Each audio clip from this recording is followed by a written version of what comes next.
అమ్మాయి గారు ఒట్టేసి చెప్పండి అమ్మాయి గారు. ఏంటది? అందరిలా చూడరుగా నన్ను మీరు. అంటే ఏదో నాకు తోచింది మంచు చెడ్డ చేసేస్తూ ఉంటా కదా. అయితే అయినా నా మీద ఎప్పుడైనా కోపం వస్తుందా మీకు? రాదులే.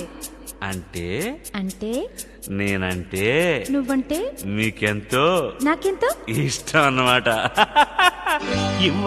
ఇవ్వాలైనా మీరు ఏది అది అమ్మాయి గారు.